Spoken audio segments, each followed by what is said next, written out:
চলো আজ একটু সেলফ কেয়ার করা যাক।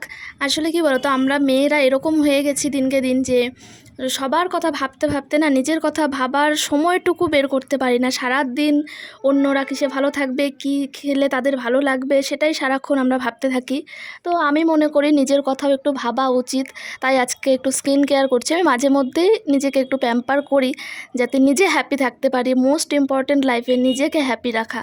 তো চুলে কী কী দিয়েছি সেটা তো তোমাদের দেখেই দিয়েছি। আর মুখে নর্মালি একটা স্ক্রাব নিয়েছি, তোমরা যে কোনো কোম্পানির নিতে পারো। নিয়ে মুখটা ভালো করে একটু স্ক্রাব করে নিয়ে তারপর ফেস ওয়াশ করে নিয়েছি। তারপর আমি একটু বরফ জল দিয়েছি মুখে, বরফ জলে ডিপ করেছি আর কি ফেসটা।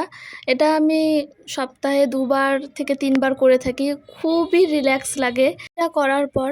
তারপর আমি স্নানে চলে গেলাম। স্নান করে এসে আমি একটা ময়শ্চারাইজার অ্যাপ্লাই করে নিয়েছি।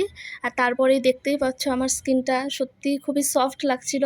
আর এটা বেশি করতে হয় না, সপ্তাহে 2বার স্কিন কেয়ার আর হেয়ার কেয়ারের মধ্যে এই দুটো করলেই যথেষ্ট।